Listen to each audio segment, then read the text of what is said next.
Olá, boa noite. Mais uma reunião do Decifrando o Antigo Testamento com a Visão Espírita, nossa 34ª reunião.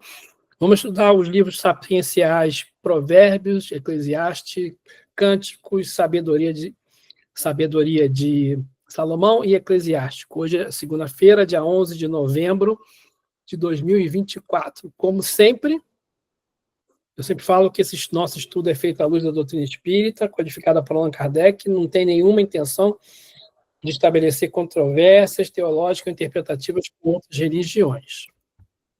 Bom, o nós vamos estudar hoje dar uma revisadinha ali rapidinho em Provérbios, que a gente já viu semana passada. Vamos falar de Eclesiastes, falar de Cântico dos Cânticos, Sabedoria de Salomão e o Eclesiástico. Então, eu botaria os abreviaturas, né, para o pessoal achar na Bíblia. Esses livros, né, o livro Sabedoria de Salomão e Eclesiástico, não tem na Bíblia protestante, só na Bíblia católica. São livros deuterocanônicos.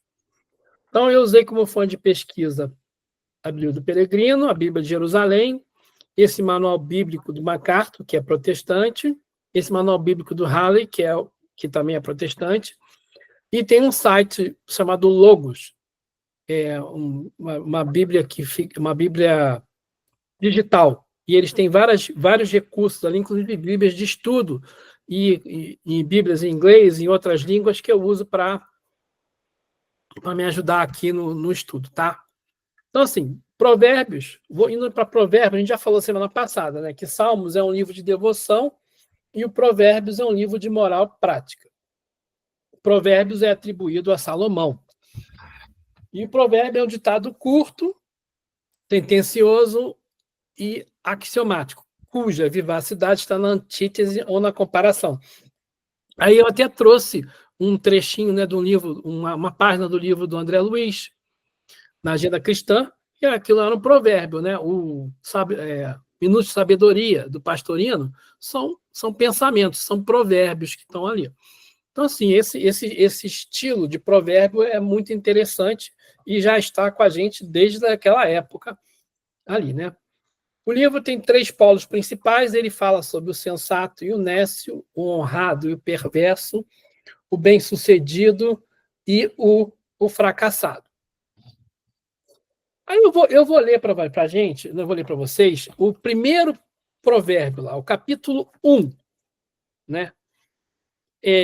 O primeiro versículo fala assim, Provérbios de Salomão, filho de Davi, rei de Israel. E aí ele continua assim, para conhecer sabedoria e disciplina, para entender sentenças profundas, para adquirir disciplina e sensatez, justiça, direito e retidão, para ensinar sagacidade aos ingênuos, conhecimento e reflexão ao jovem, que o sábio escute e aumente a sua experiência, e o prudente adquira a arte de dirigir, para entender provérbios e sentenças obscuras, os ditos dos sábios e seus enigmas.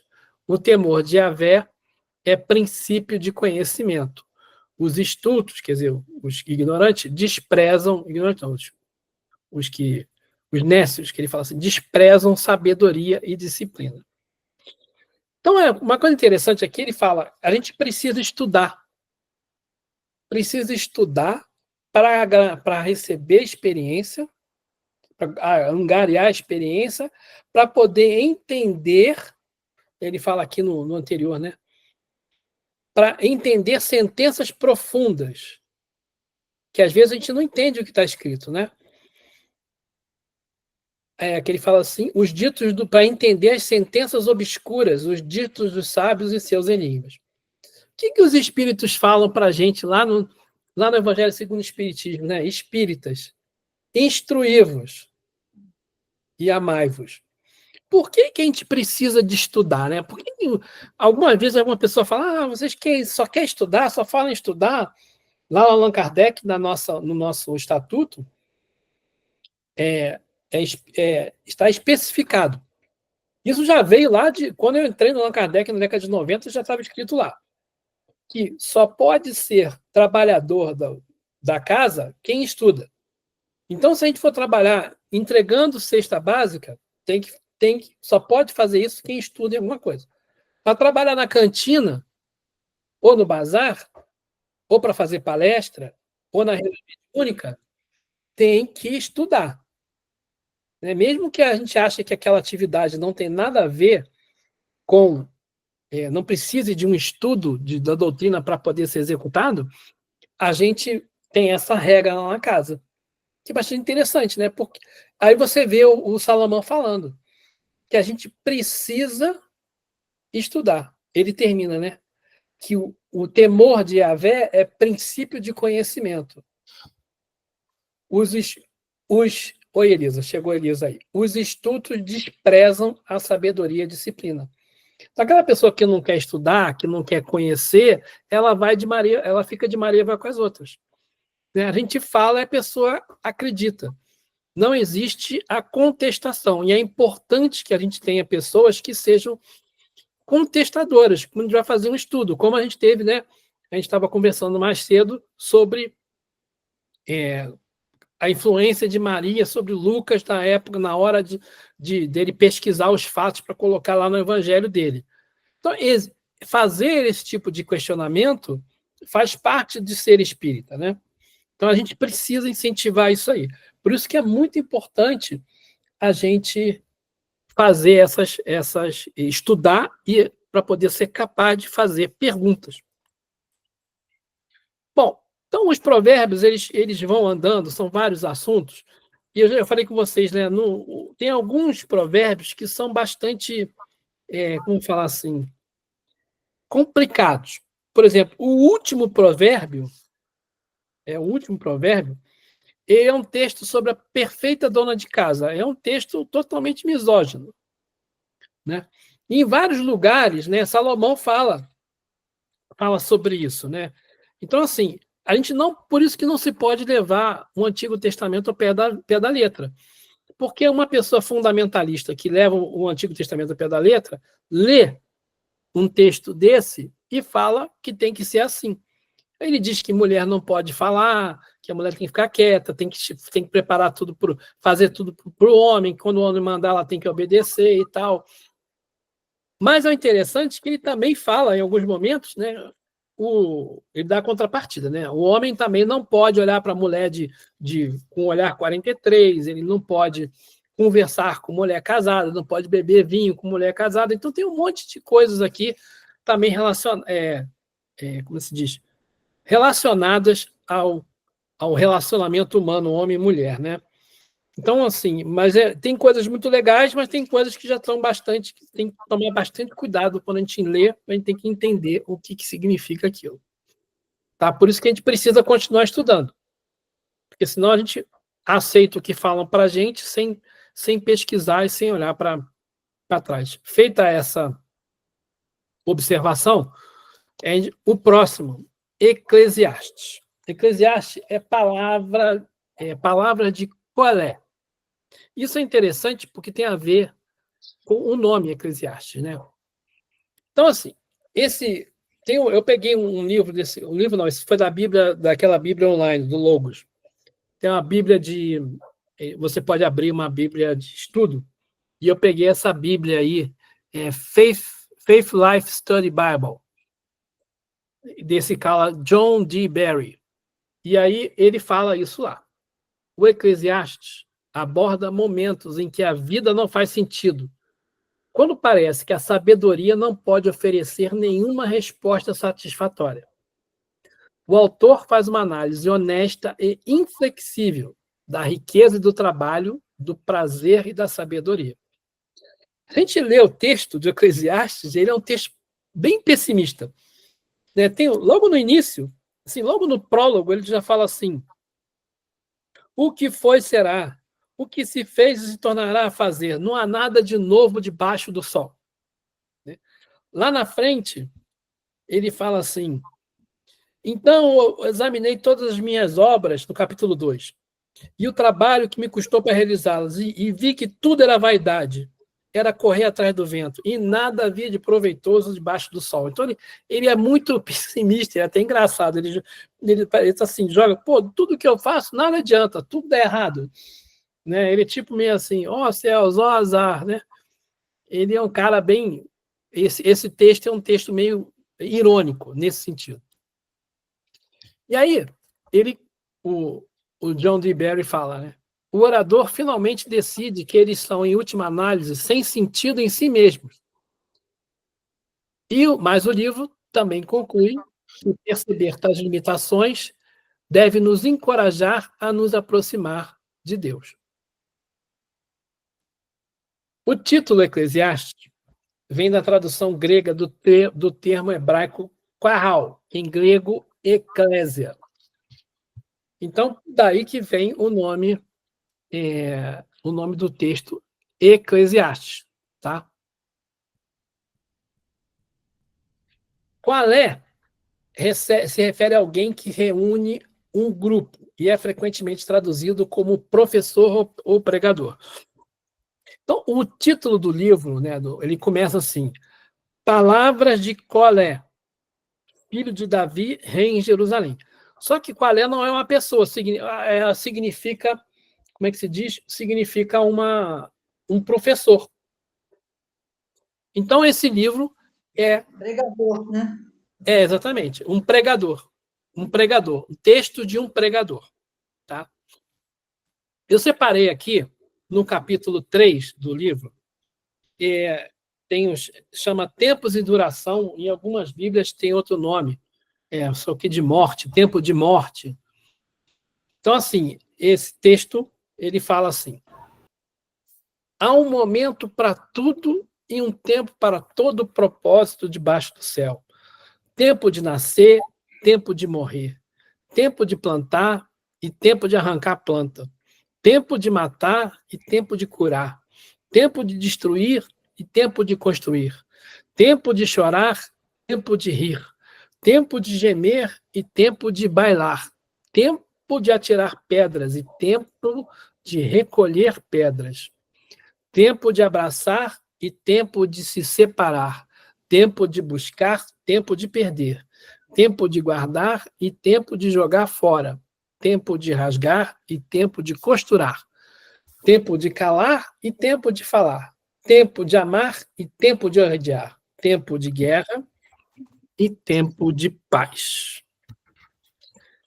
Né? E aí, lá no final do coisa, ele termina assim: compreendi que tudo o que Deus faz é para sempre. E isso nada se pode acrescentar, e disso nada se pode tirar. Deus assim fez para que o temam. O que existe já havia existido, e o que existirá já existe. Né? Então, esse é o texto do capítulo 3. E o que é interessante, né? Quando eu começo a ler isso aqui, né, ele fala assim: é tempo de destruir, tempo de construção. Tempo de construir, né?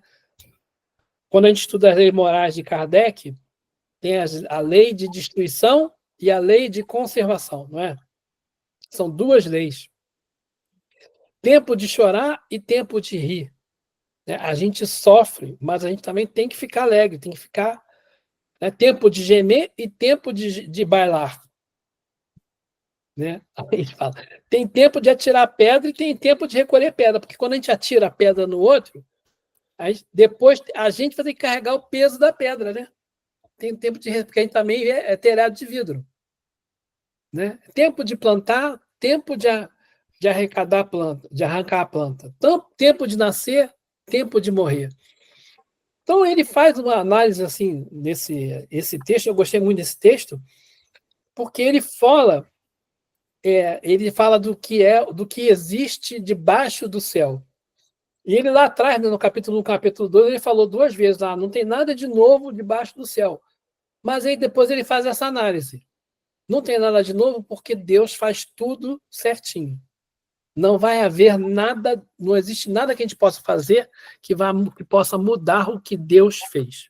A gente só pode mudar o que a gente faz, né? Ele fala tempo de abraçar, tempo de separar, tempo de buscar e tempo de perder. Tempo de guardar, tempo de jogar fora. Tem hora que a gente acumula, depois tem hora para jogar fora. E também está falando disso assim, tem gente que quer ganhar dinheiro, mas tem hora que tem que gastar o dinheiro. O que adianta você ficar com o dinheiro todo guardado e depois tu morre com o dinheiro todo guardado? Tem que usufruir do dinheiro, né? Não é isso? Não é assim que funciona? Tempo de rasgar, tempo de costurar. Tempo de calar, tempo de falar. Tempo de amar e tempo de adiar, e tempo de guerra e tempo de paz. Às vezes a gente está em guerra, às vezes a gente está em paz. Né? Então, assim, nada é constante, em contrapartida com o que ele fala no final. Que ele fala que tudo que Deus faz já existiu e vai existir. Mas ele também fala que esses tempos mudam conforme a vontade de Deus. Que Kardec e os espíritos nos falam lá várias vezes sobre isso, né? Deixa eu ver se é aqui que ele fala, não, é mais na frente. Então, esse texto é um texto interessante, não é muito comprido esse livro, ele é pequeno, só tem 12 capítulos, né? E é lá no último capítulo, que ele fala, tem uma parte interessante, eu até trouxe para vocês, né? Ele fala assim, porque o homem, ele fala, quando se teme a altura e se levam sustos pelo caminho, quando a amendoeira está em flor e o gafanhoto torna-se pesado, a alcaparra desabrocha. É porque o homem já está a caminho da sua morada eterna. Os que choram sua morte começam a rondar pela rua, antes que o fio de prata se afrouxe e a taça de ouro que se parta, antes que o jarro se quebre na fonte e a roldana arrebente do poço, antes que o pó volte à terra de onde veio e o sopro volte a Deus que o concedeu. Vaidade das vaidades, diz Colé. Tudo é vaidade. Ele, nesse texto final, ele está falando da reencarnação, do desligamento do espírito do corpo, né, do corpo físico. O fio de prata, que é coisa mais explícita do que isso. Né? Então, é um livro curto em que o Colé ele trabalha de maneira, às vezes, irônica, mas ele fala da vida eterna, ele fala que tudo passa e que a gente vai ter que passar por várias situações, independente da estabilidade divina. Né? É bastante interessante. Esse livro é pequeno, vale a pena ler ele todo. Tá? André, essa parte do fio é no versículo, é no capítulo 3? Eu não achei. Não, no capítulo 12. 12. Capítulo Muito legal, 12, versículo 6. Tá. Show. Capítulo 12, versículo 6. Tá? Então, assim, esse livro ele é bastante interessante, ele tem um monte de coisas... como é que se diz?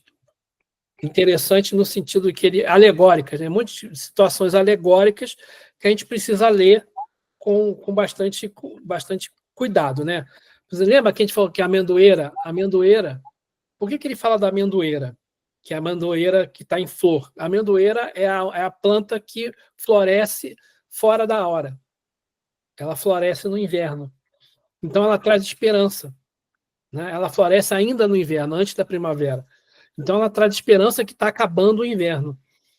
Né? Então, assim, ele fala, quando a amendoeira está em flor e quando o gafanhoto está pesado, quando o gafanhoto para de comer, né? Já comeu demais, já não quer mais comer. Então, tanto no fim do inverno quanto no fim do verão. É a hora que a gente já está no caminho da morada eterna. Antes que o fio de prata se afrouxe. Fala, Clarice. Que eu achei legal, que no capítulo 3 ele fala, então entendi que nesta vida tudo que a pessoa pode fazer é procurar ser feliz e viver o melhor que puder. É isso aí. Bem Se melhorar, né? Então, então, são livros de sabedoria. São livros de sabedoria que a gente tem que ler e pegar o que é legal, o que é importante e entender as alegorias ali, tá? O próximo livro é o Cântico dos Cânticos, né? O mais belo cântico de Salomão. Esse livro, gente, assim, ele, lá na introdução da Bíblia de Jerusalém, ele fala assim: celebra o amor mútuo e fiel e exalta o valor do amor humano. Ele fala do amor humano. Tira do amor do homem e da mulher as constrições do puritanismo, bem como as lições do erotismo. O texto, né? O texto ele fala de maneira erótica. Que me beije com teus beijos sua boca. Teus amores são melhores do que vinho. E se preocupa com as condições humanas e nela considera um de seus aspectos vitais. Aí, esse texto que eu estava lendo, né? Que me beije com beijo de sua boca. Teus amores são melhores do que vinho. O odor de teus perfumes é suave. Teu nome é como um óleo escorrendo, e as donzelas se enamoram de ti. Arrasta-me contigo, corramos, leva-me, ó rei, aos teus aposentos, e exultemos. Alegremo-nos em ti, mais que o vinho, celebramos teus amores. Com razão se enamoram de ti. Então, esse texto aí, né?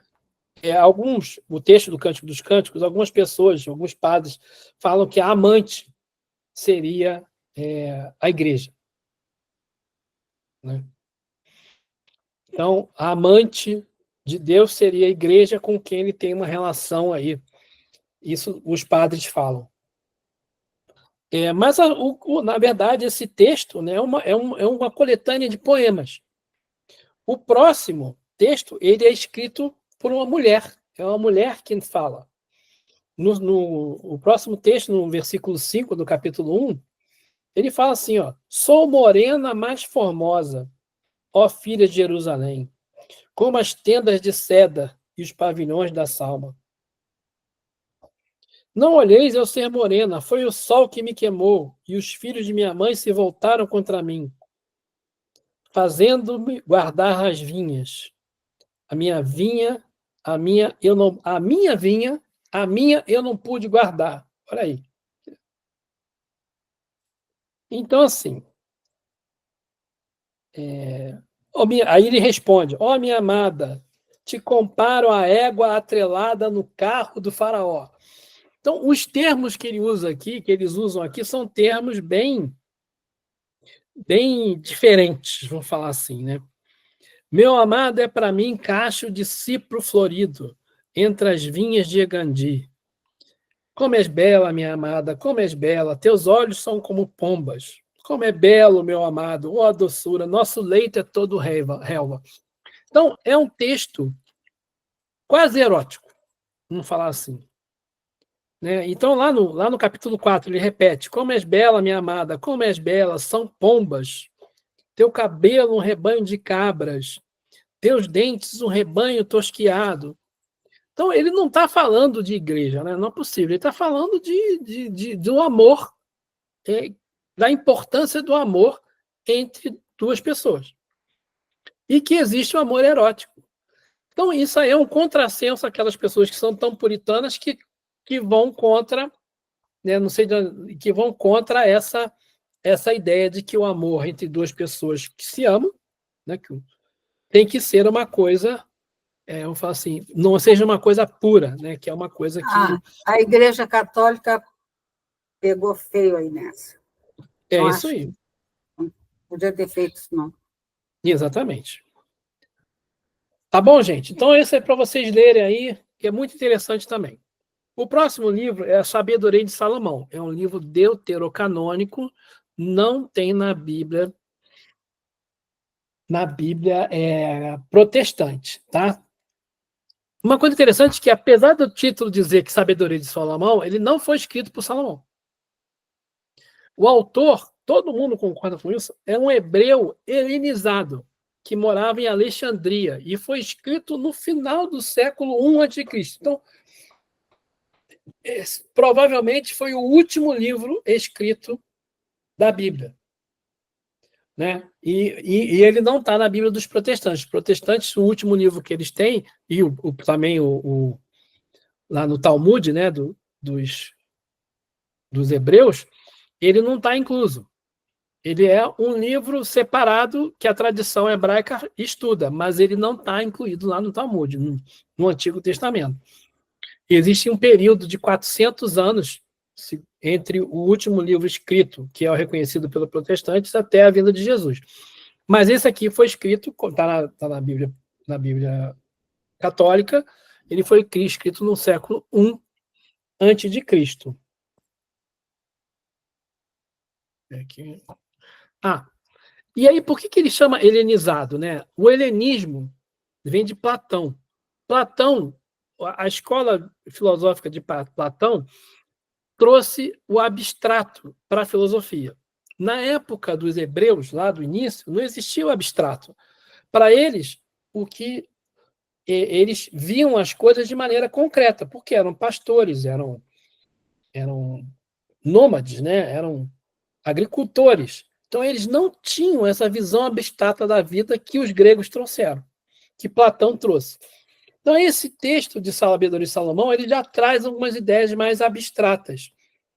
E é interessante que ele fala, por exemplo, quando ele vai falar do inferno, né, para os judeus o nome é Sheol, e ele usa o nome Hades. Hades é o inferno, é o mundo, o inferno não, o mundo dos mortos dos gregos, da mitologia grega. Então, ele usa termo assim, o pensamento é centelha do coração que bate. Ele traz ideias mais abstratas que são características do helenismo, tá? Então, vamos lá.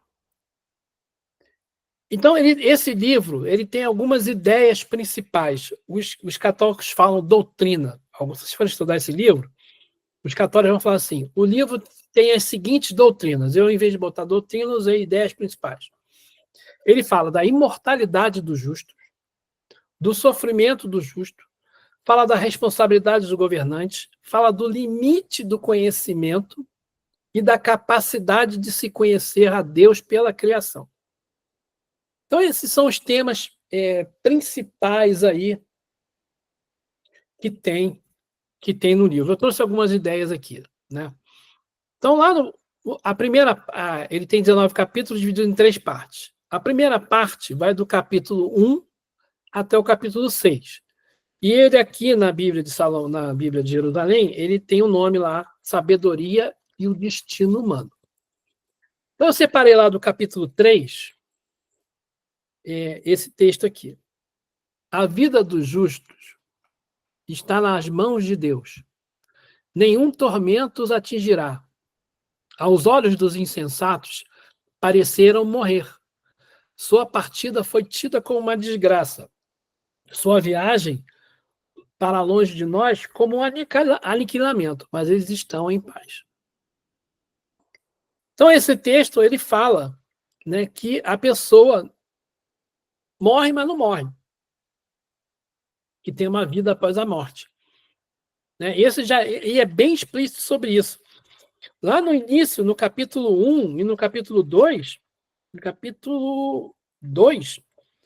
ele fala muito claramente que o ímpio vai para o inferno não, vai para um lugar ruim. Não fala essa palavra inferno, não. Eu estou falando assim, esquece isso. Falei errado. Que o ímpio vai sofrer e que o justo vai ter uma vida após a morte boa, melhor. Vai receber, como se diz, vai receber recompensas. Ele fala assim, os ímpios, o breve e triste é a nossa vida, o ímpio falando. O remédio não está no fim do homem. Não se conhece quem tenha voltado do Hades. Não nascemos do acaso, e logo passaremos como quem não existiu. O fumo é sopro de nosso nariz, e o pensamento centelha do coração que bate. Extinta ela, essa centelha, o corpo se tornará cinza, e o espírito se dispersará como ar inconsistente.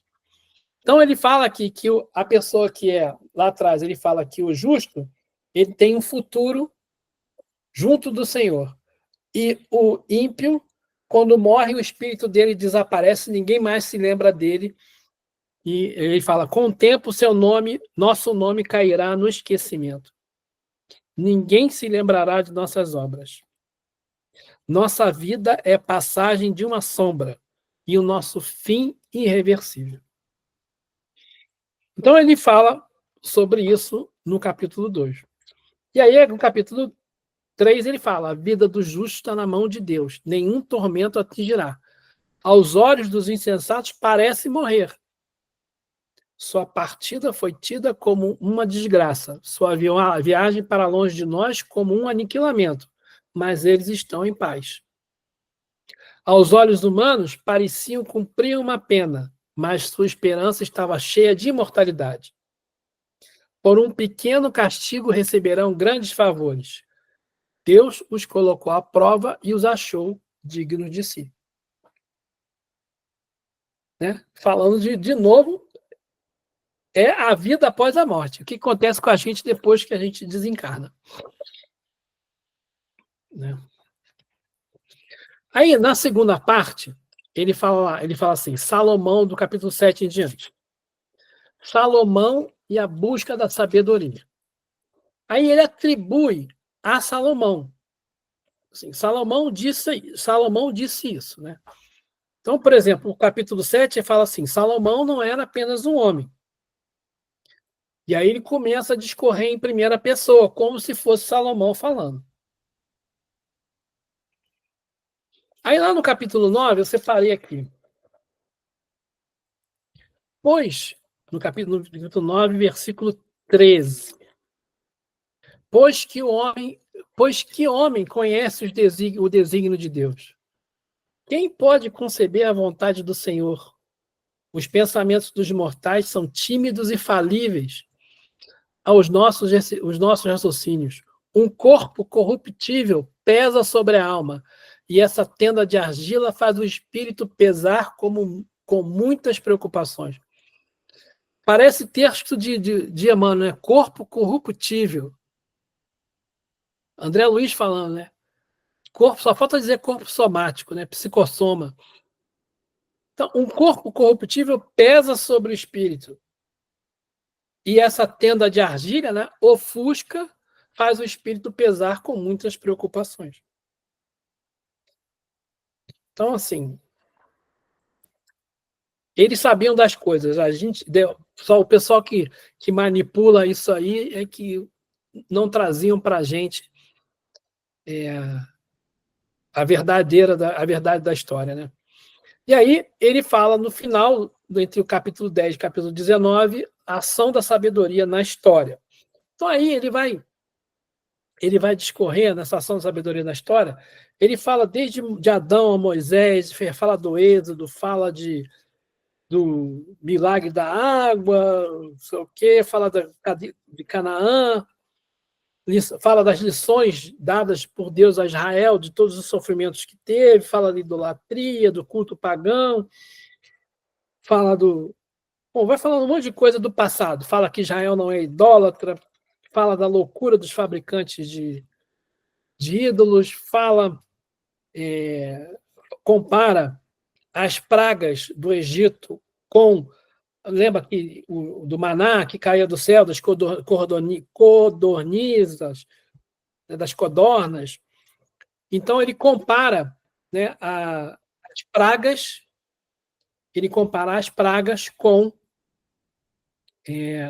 com aquelas bênçãos que caíam do céu quando estavam no deserto. Né? E lá no final, lá no último, na conclusão, né, no 19, ele fala lá no 22, que é a última frase lá do texto. Senhor, em tudo engrandeceste e glorificaste teu povo, sem deixar de assisti-lo, em todo lugar o socorreste.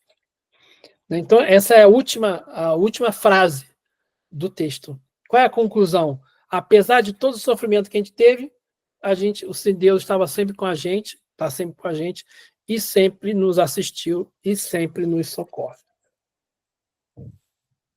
Então, esse é o livro de sabedoria de Salomão. O Eclesiastes, que é o próximo livro, também não tem na Bíblia protestante, também é deuterocanônico. Deixa eu pegar minha cola aqui. O autor desse livro, ele tem um nome, é Jesus ben Sirac. Ele era um mestre da sabedoria de Jerusalém por volta do século II a.C. E ele foi escrito em hebraico e foi traduzido para o grego pelo tradutor. O tradutor é um personagem, ele tem um prólogo. E ele fala assim: esse é o texto do tradutor que está na Bíblia. Eles explicam muito claramente aqui que esse texto não é canônico, é apenas um relato do tradutor. Mas isso é bastante interessante, porque a gente vê muitas pessoas falando sobre as traduções, sobre o problema das traduções. Então, assim, um texto que já está há 2000 anos ali na Bíblia, né? Pelo menos na Bíblia dos católicos, vamos falar assim, é um dos textos sagrados que não são canônicos, mas que o pessoal estuda desde 2000 anos atrás. Ele fala assim: visto que a lei, os profetas e os outros escritores que se seguiram a eles deram-nos tantas e tão grandes lições pelas quais convém louvar Israel por sua instrução e sua sabedoria. Então ele está escrevendo depois dos profetas, né? Depois lá do Malaquias, que eu acho que é o último profeta. Né? Então, depois lá do último profeta, e outros escritores seguiram ele, teve tantas instruções pelas quais convém louvar Israel pela sua instrução e sua sabedoria. E como, além do mais, é um dever não apenas adquirir ciência pela leitura, mas, ainda uma vez instruído, colocar-se a serviço dos de fora por palavras e escritos. Quer dizer, a gente... Olha quem está falando, né? Quem estuda, quem tem conhecimento, uma vez que conhece, tem o dever de colocar-se a serviço dos de fora, por palavras escritas, quer dizer, passar adiante o conhecimento. Meu avô, que é o tal, meu avô Jesus, que é o Jesus ben Sirac, depois de se dedicar intensamente à leitura da lei, dos profetas e dos outros livros dos antepassados, e depois de adquirir neles uma grande experiência, ele próprio sentiu a necessidade de escrever algo sobre a instrução e a sabedoria, a fim de que os que amam a instrução, submetendo-se a essas disciplinas, progridam muito mais no viver segundo a lei. Sois, portanto, convidados a ler com benevolência e atenção, e a ser indulgentes onde, a despeito do esforço de interpretação, pareceremos enfraquecer algumas das expressões. É que não tem a mesma força quando se traduz para uma outra língua aquilo que é dito originariamente em hebraico. Não é só esse livro, mas a própria lei, os profetas e o resto dos livros tem grande diferença nos originais. Quantas vezes a gente já ouviu falar, né, sobre a tradução, que as traduções deturpam e tal?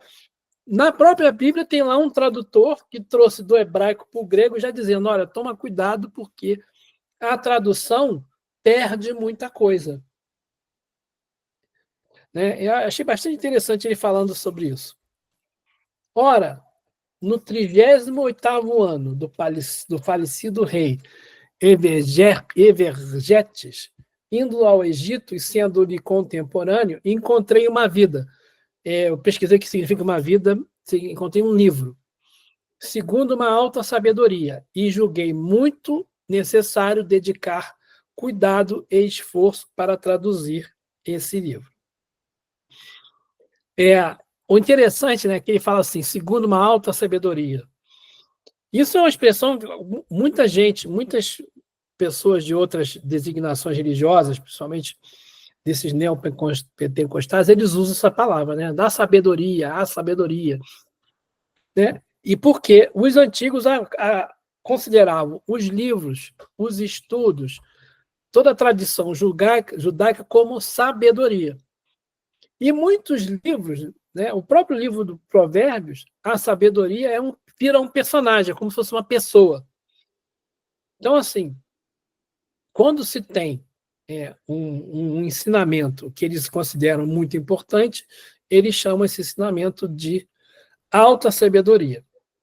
Então, o tradutor fala assim, olha, eu estudei muito para poder trazer esse livro.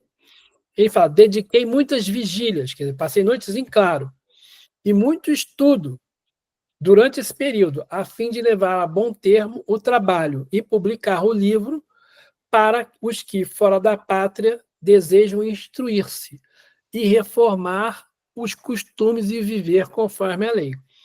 Ele traduziu para o grego.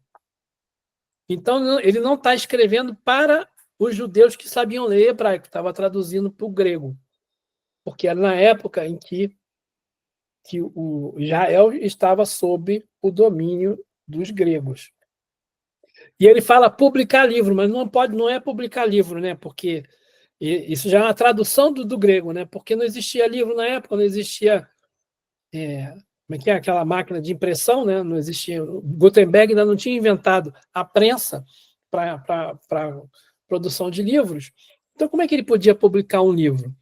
Mas, assim, publicar um livro no sentido de divulgar o livro, e ele fala lá de viver conforme a lei. Então, esse livro, ele é um livro que ele traz, como é que eu falo assim?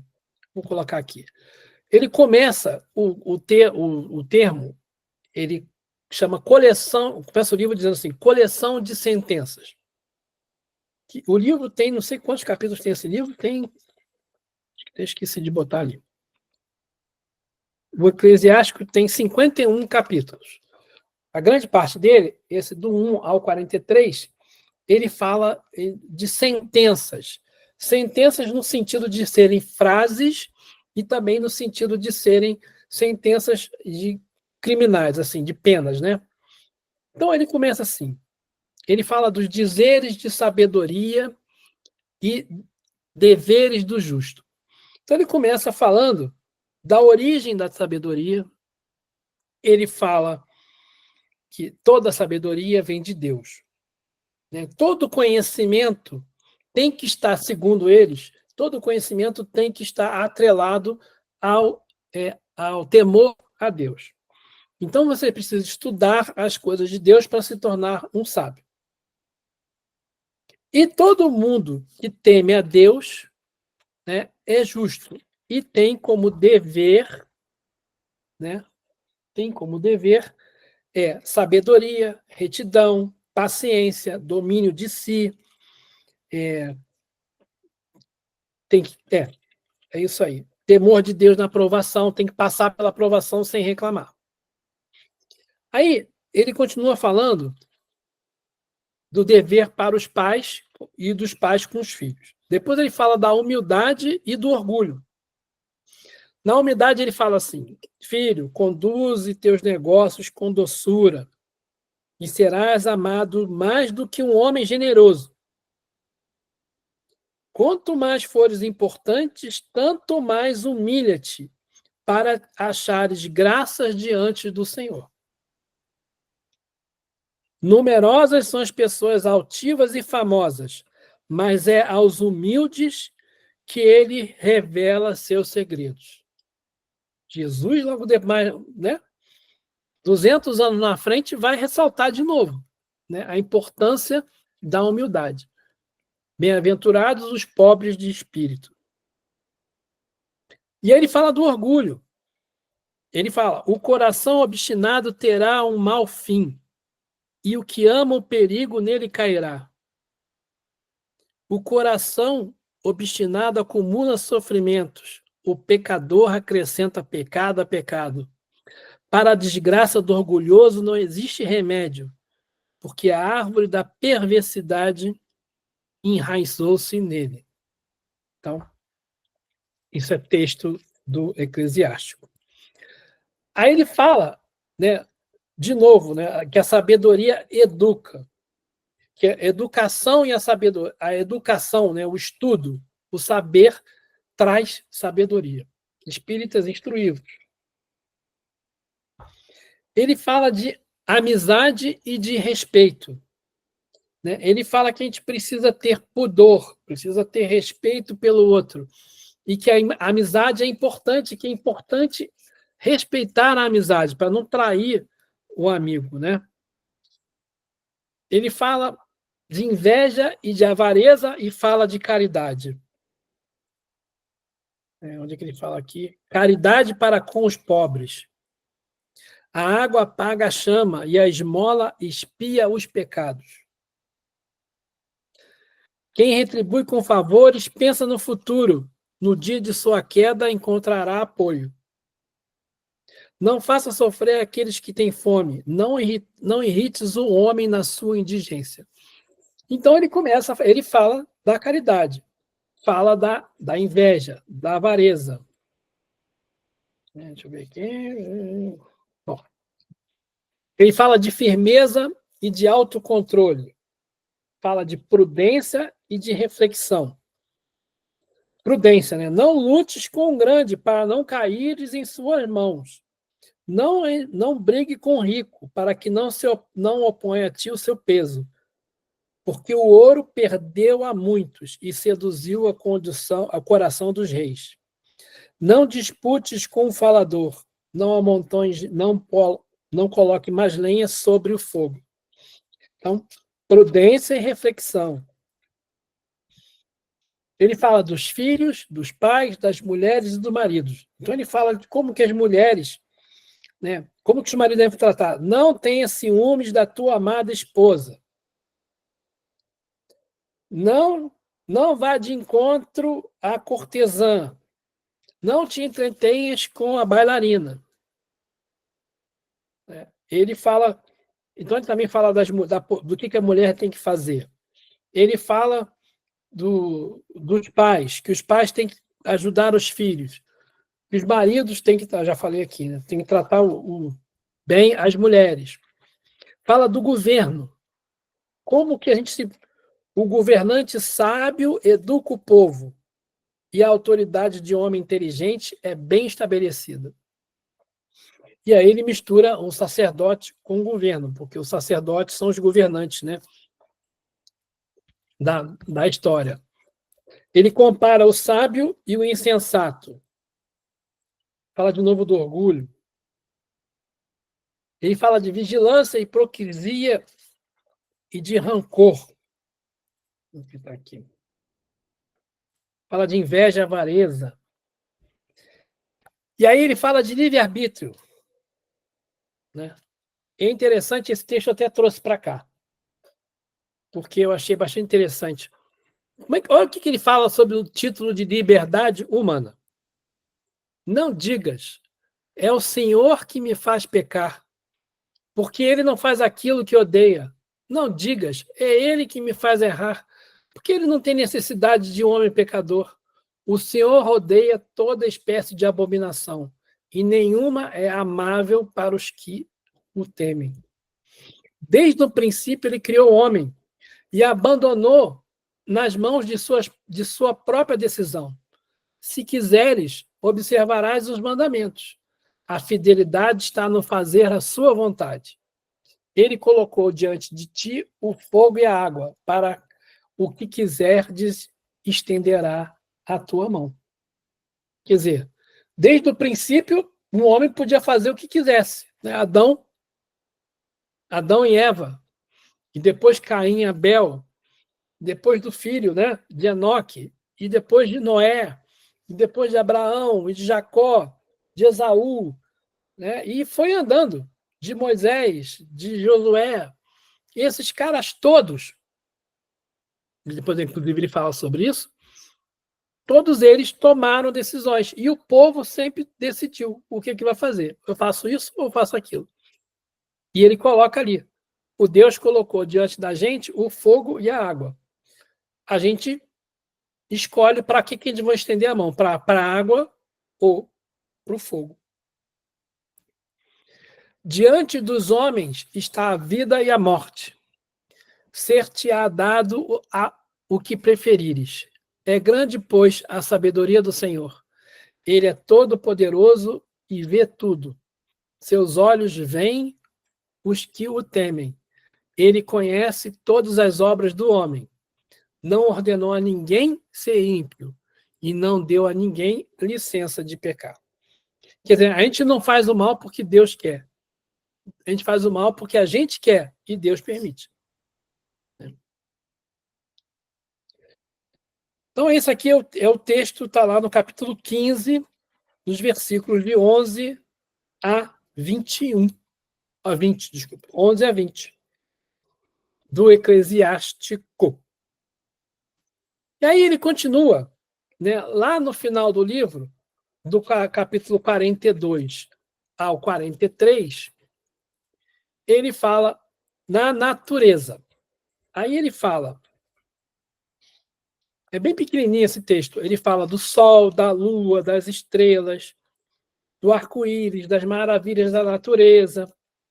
E aí ele continua falando de Deus na história, da glória de Deus na história.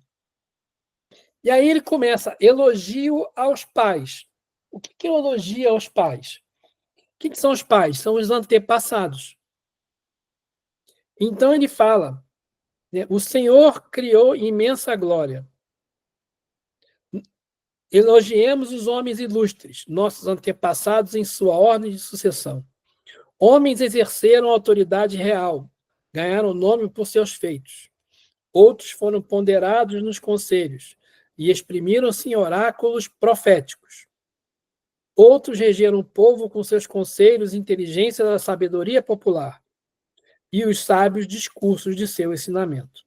Outros escreveram, cultivaram música, escreveram poesias, outros foram ricos. Todos esses não foram honrados por seus contemporâneos e glorificados já em seus dias.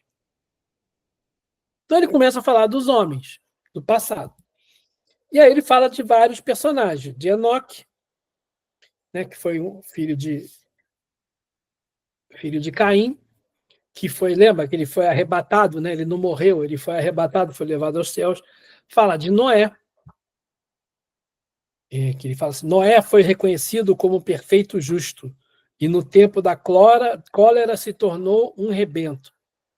Graças a Noé é que ficou um resto na terra, sobrou gente na terra quando veio o dilúvio.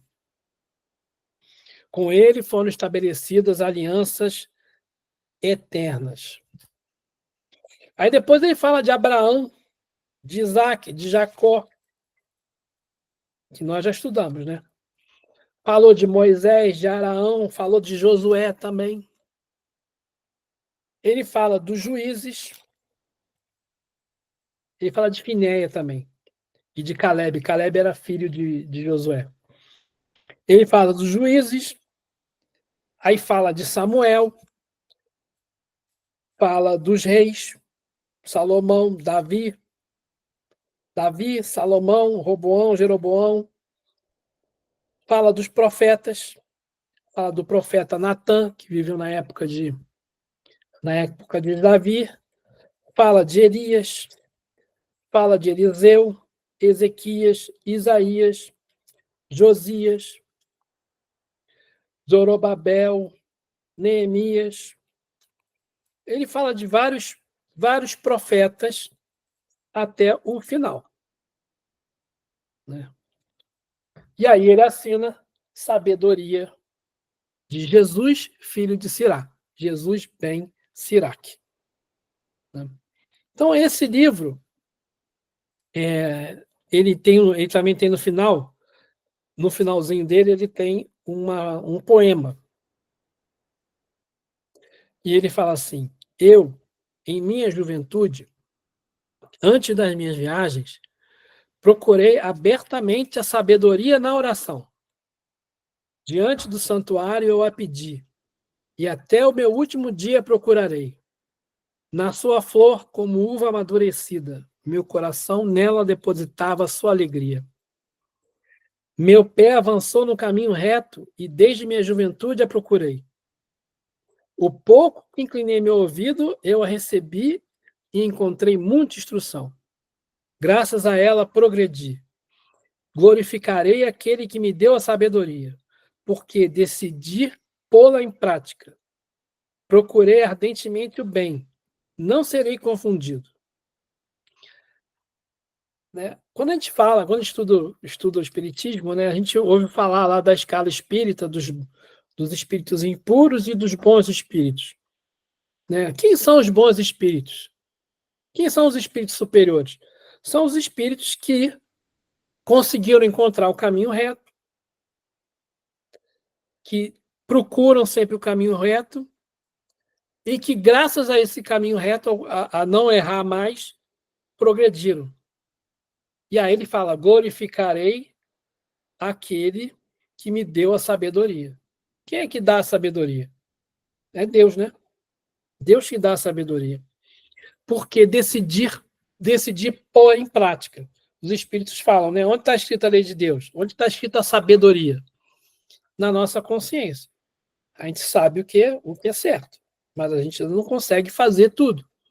Aqueles espíritos que conseguem fazer tudo são espíritos superiores que vão chegar, né, um dia a espíritos puros. Por isso, ele fala aqui, ó, minha alma lutou para possuir a sabedoria. Observei atentamente a lei. Estendi minhas mãos para o céu e deplorei minhas faltas para com ela por ignorância. Então, ele está falando, ele precisou passar, cometeu faltas e pagou, ele deplorou, né? Ele expiou as faltas dele por ignorância. Dirigi minha alma para ela, para a sabedoria, a lei de Deus. E na pureza encontrei. Desde o princípio apliquei meu coração a ela. Por isso não serei abandonado. O Senhor, em recompensa, deu-me uma língua, com a qual cantarei. Aproximai-vos de mim, ignorantes. Entrai para a escola. Por que pretendeis vos privar dessas coisas quando vossa garganta está sedenta? Abra a boca para falar. Comprai-a sem dinheiro. Colocai o vosso pescoço sob o jugo da sabedoria e recebam vossas almas de instrução. Ela está perto a vosso alcance. Que a vossa alma encontre sua alegria na misericórdia do Senhor e não vos envergonhareis de o louvar. Fazei a vossa obra antes do tempo fixado, e no dia fixado ele vos dará a vossa recompensa. Então os espíritos falam para a gente tem que trabalhar, correr atrás, para que a gente possa melhorar na escala espírita e progredindo para que... O que é esse dia fixado? É o dia que a gente conseguiu eliminar toda a impureza que a gente tinha e nós poderemos, então, nos considerar espíritos superiores, espíritos puros. Era isso que eu tinha para vocês hoje. Tudo bem? Tudo bem. Para casa. Ótimo. Para casa, vamos estudar Isaías.